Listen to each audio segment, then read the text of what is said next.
देखो question number 21 का दूसरा सवाल। इससे पहले हमने पहला सवाल कर लिया था, आज हम 21 का दूसरा सवाल करेंगे। tan 2x बराबर 2 tan x upon 1 minus tan square x। तो देखिए आपको क्या करना है, जहां जहां पर x है वहां पर आपको x का मान कितना रखना है, 30। दोनों साइडों को साथ लेके चलेंगे, LHS और RHS। तो देखिए tan के बाद 2 आ रहा है, इनके बीच में गुणा होगा और x का मान कितना रखेंगे हम, 30। बराबर में देखिए 2 आ रहा है, 2 के बाद tan और x का जो मान होगा वो हमारा कितना होगा, 30 डिग्री बटे में 1 माइनस tan और स्क्वायर और x का मान कितना है, 30। तो हमने क्या किया, जहां जहां पर x था वहां पर हमने 30 रख दिया। अब देखिए क्या होगा, tan 30 गुणा 2 करेंगे तो 60 आ जाएगा, बराबर 2 इसके बीच में गुणा, tan 30 का मान होगा 1 बटे √3। ये होता है tan 30 का मान। और इस बटे की लाइन को हम भाग के रूप में व्यक्त करेंगे, और भाग के बाद इस बटे की लाइन को भाग में लिख दिया, इसके बाद 1 आ रहा है 1 लिखेंगे, फिर माइनस लिखेंगे, फिर tan और स्क्वायर और 30। ऐसा करते हैं, tan स्क्वायर 30 का मान हम लिख देते हैं यहां पर। tan 30 का मान 1 बटे √3 और स्क्वायर की वजह से इसे हम कितनी बार लिखेंगे, 2 बार।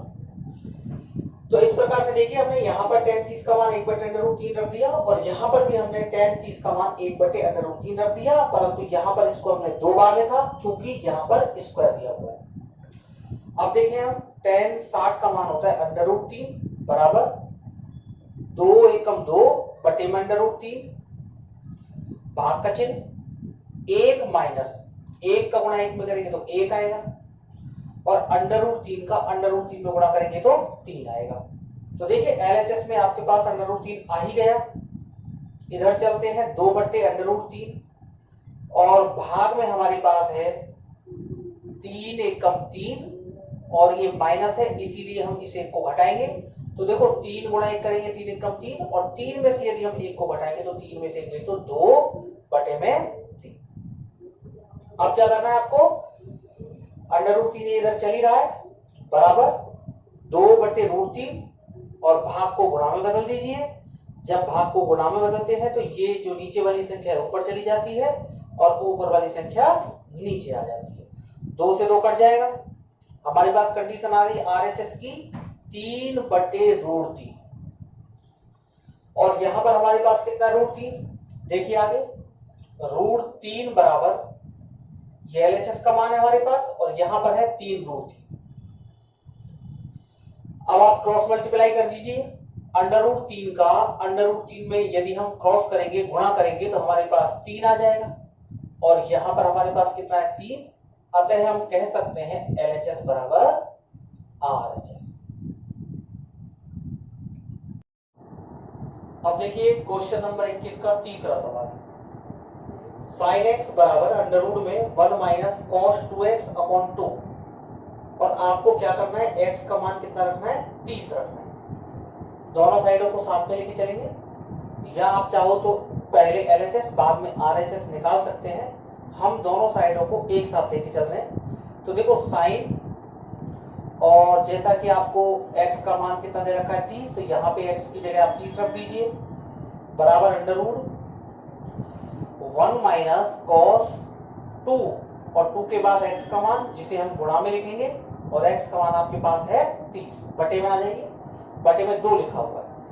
तो देखिए sin 30 की वैल्यू होती है 1 बटे 2, बराबर में आ जाइए √1 माइनस cos, और यदि मैं 30 का गुणा 2 में करूंगा तो कितना आ जाएगा, 60 बटे में 2।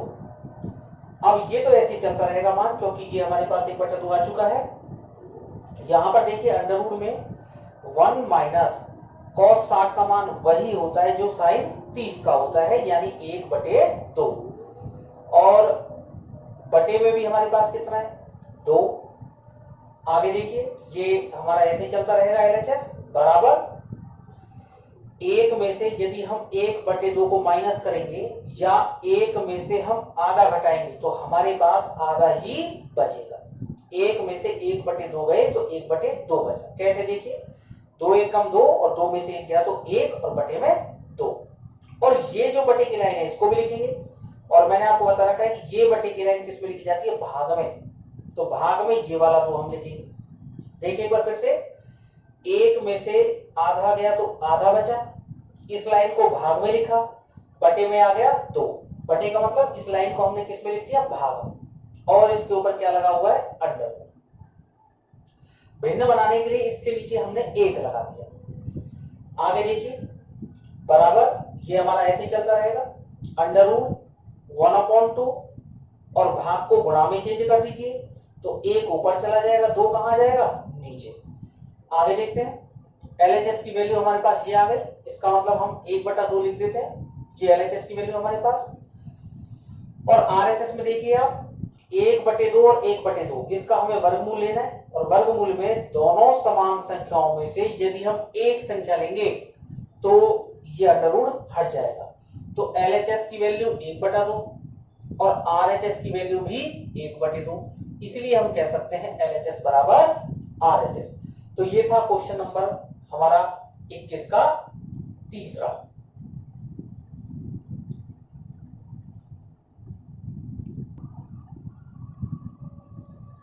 अब देखिए 21वें क्वेश्चन का चौथा, cos 3x बराबर 4 cos³ x minus 3 cos x, और यहां पर आपको x का मान कितना लिखना है, 30। तो पहले तो हम क्या करते हैं, x का मान 30 लिखते हैं, दोनों साइडों को साथ में लेके चलेंगे। LHS में है cos 3, इनके बीच में मल्टीप्लाई 30, x का मान कितना रखा हमने, 30, बराबर आ गया 4, यहां पर हमारे पास गुणा होगा cos x, और हमें पता है कि x का मान कितना लिखना है, 30। और अब आप देखिए ये क्यूब यहां हम लगा देंगे जैसा है, तो देखिए 4 आ गया, cos आ गया, क्यूब आ गया, x का मान आपने कितना लिख दिया, 30, माइनस में 3 और cos और x का मान कितना लिखेंगे हम, 30। अब आगे देखिए cos 30 गुणा 3 करेंगे तो 90 आ जाएगा, 4 cos 30 का मान, यदि हम cos 30 का मान देखें सारणी में तो जितना sin 60 का मान होता है उतने cos 30 का होता है, और ये होता है √3/2, और इसे हमें कितनी बार लिखना है, 3 बार, क्योंकि घात में हमारे पास कितना है, 3, तो 1 बार 2 बार, और ये हमने इसको लिख दिया 3 बार, माइनस ये वाला 3 आएगा, इनके बीच में गुणा आएगा, और cos 30 का मान जैसा कि आपको अभी बताया था √3/2, यहां पर 1 बार है तो हम 1 बार ही मान को लिखेंगे।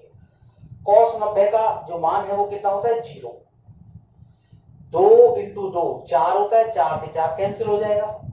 अब देखिए √3 1 बार, √3 2 बार, √3 3 बार, तो हम लिख सकते हैं यहां पर 3√3, क्योंकि ये संख्या 3 बार है तो हमने 3 लगा दिया और √3, और बटे में हम लिखेंगे 2।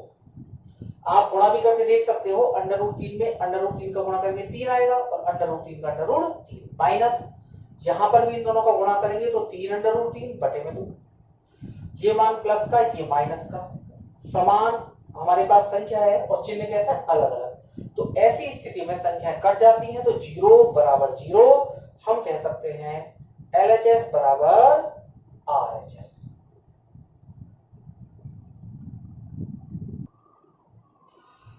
देखिए क्वेश्चन नंबर 22, a का मान 60 और b का मान आपको 30 रखना है, और सिद्ध करना है cot a माइनस b बराबर cot a cot b plus 1/cot b minus cot a। तो चलिए यहां पर भी हम ऐसा करते हैं, दोनों साइडों को एक साथ लेके चलते हैं।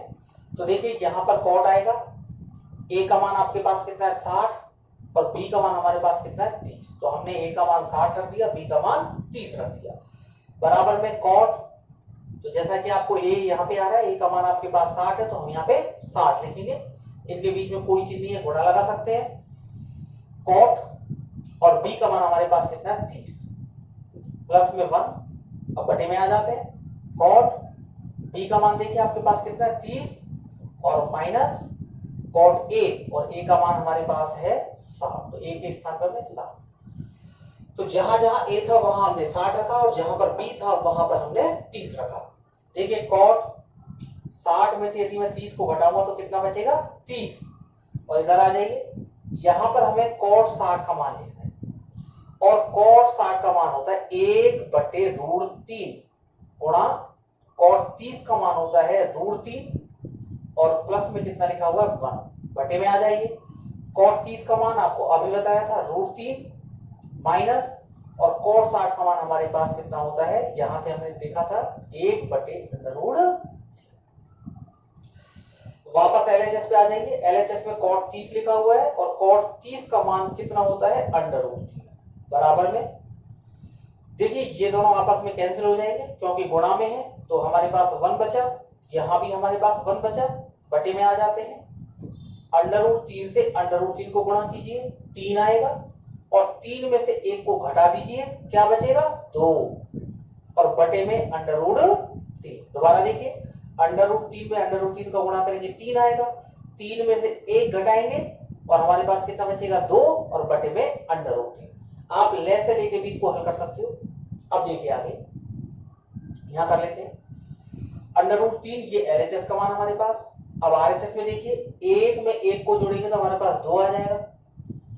जैसा कि आपको मैंने पिछले सवालों में बताया था कि बटे की लाइन है, इसे हम भाग में व्यक्त करेंगे, और हमारे पास है 2/√3। ये LHS की वैल्यू आ गई बराबर 2। इसको गुणा में बदल दीजिए। जब इसको गुणा में बदलेंगे भाग के चिन्ह को, तो √3 ऊपर चला जाएगा, 2 कहां जाएगा नीचे, 2 से 2 कैंसिल हो जाएगा, तो √3 LHS में और √3 ही किसमें बचा, RHS में। हम कह सकते हैं LHS बराबर RHS।